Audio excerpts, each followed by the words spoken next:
morning, listeners! You are tuning up 93.9 SWAG AM station. And for our headlines today, QC donates 0.5 million to medical center to treat the qualified residents. Solicitor General defends the disclassification of DPP papers. QC steps up smoking ban. And for our sport, Rachelyn Pastrana. FTC too much for Pinilde. And CBA gives okay to Gilead team.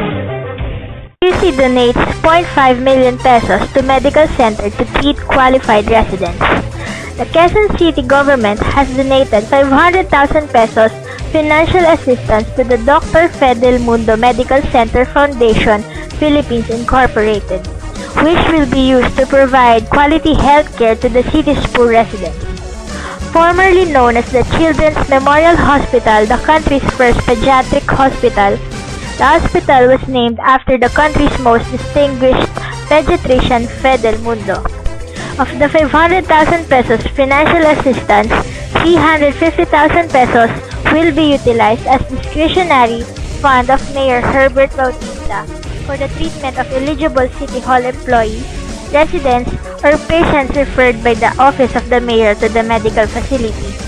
The remaining 150,000 pesos will be utilized by the city's Social Services Development Department for the treatment of qualified local residents.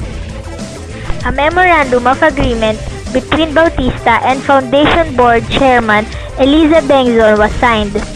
As stipulated in the agreement, assessment and recommendation of qualified program beneficiaries will be determined by the city's Social Services Development Department headed by Teresa Mariano. This is a good gift for the Quezon City people. We have to be reminded that the healing process to poor patients begins from the attitudes of doctors, nurses, and other public health practitioners. There should be the same caring attitude that must not be given to patients who can't afford to pay, as those who cannot. Solicitor General defends disclassification of DBP papers.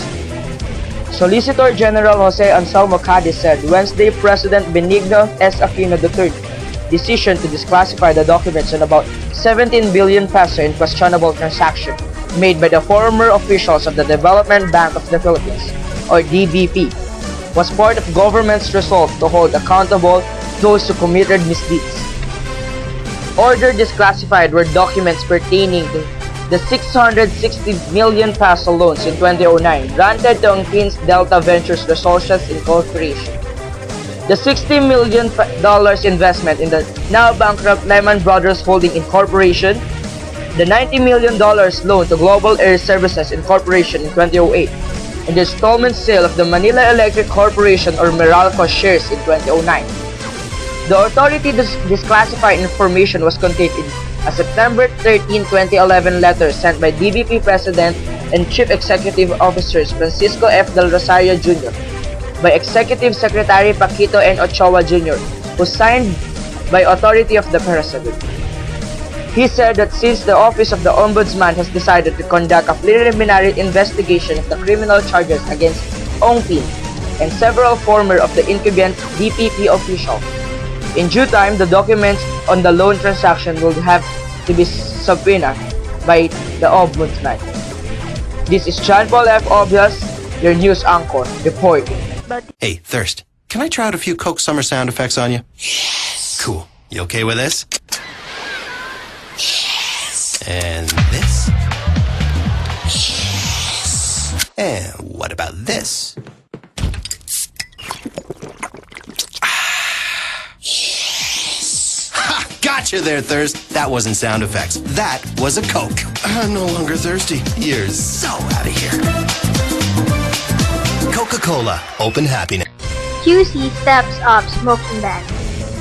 Quezon City government on Thursday stepped up its no smoking campaign to include local city officials, city hall employees, contractual workers, the public transacting business in the city hall, and visitors. They will be strictly barred from smoking inside non-designated smoking areas of the city hall premises. City Hall authorities earlier designated a section in the football field beside the City Hall high-rise building as the designated smoking area. Tadeo Palma, Secretary to Mayor Herbert Bautista, said the no-smoking campaign will apply to all, citing that even top City Hall officials will be penalized accordingly for the violation. He said the violators will face stiff penalties as provided for in Civil Service Commission Circular Number 17S 2009. The no-smoking law will be enforced fairly on City Hall officials and casual workers, Palma added. The move is part of the city's preparation for the massive anti-smoking campaign in the city, said Palma. Reynante Sisos. Lord Lucien Reynante proved his versatility Wednesday by ruling the relatively easy third lap that ended in Katlan, just a stone's throw away from the world-famous Boracay. After a hard chase, the Muntinlupa Pride caught up with Irish Valenzuela in the last 20 kilometers, then made a gallant breakaway by his lone song from his 7-11 teammate in the last 12 kilometers on the way ruling the lap. Reynante is now 50,000 peso richer. His reward for his winning the stage, one of the easiest laps in 2-week-long event. But the biggest gainer among the remaining 93 riders was Joel Calilroy, the skipper of Nueva Ecija, who wrested the overall lead from Santi Barniquea after a courageous ride to his beautiful island. Calderon, who started the day in second place, finished only in 14th place, but his agreed time was enough to drop Barniquea to 4th. This is John Paul Obias, your field anchor, reporting. Man, I dig inner monologues. Hello, hello, hello. Oh, look, a fillet of fish just sitting here in my mind being all delicious. Hey! That's my sandwich. What? How did you get in my inner monologue? Door was open. Give it back. Man, get your own invisible sandwich. Any day is a great day for a filet of fish sandwich. And right now at McDonald's, you can get 2 filet of fish sandwiches for only $3.33. For limited time only, prices and participation may vary. SBC too much for Benilde. Defending champion San Beda ruined the welcome party of College of St. Benilde for its star guard Carlo Lastimosa as the Lions outlasted the Blazers 84-75 in the protest marred game in the 87th NCAA basketball tournament at the arena in San Juan. The Red Lions scored a narrow 79-78 win over the Blazers in the first round. Lean on the heroics of Garbo Lanete and Dave Marcelo to repel the Blazers' spirited comeback and solidify their hold of second place. With the win, Lions improved to 13-2 thanks to the 25-point and 6-rebound performance by Lanete. In the other game, Arellano pushed Mapua on the brink of elimination with a 73-69 victory. The card dropped at 7-10. Knowing league rules, a physical therapist of CSB entered the playing court without getting permission from the referees, thus forcing the Blazers to replace Lastimosa with rookie Michael Pate with the team down 74-76. This is Paolo Samoza reporting. The Philippine Basketball Association will continue to support the national team by allowing its players to participate in the FIBA Asia Championship, the tournament qualifier for the Olympics and the World Championship. The league's new tack was announced by PBA Commissioner Angelico Chito Salud yesterday following the remarkable performance of the Smart Gilas Pilipinas in the just concluded FIBA Asia in Wuhan, China, where the team finished 4th.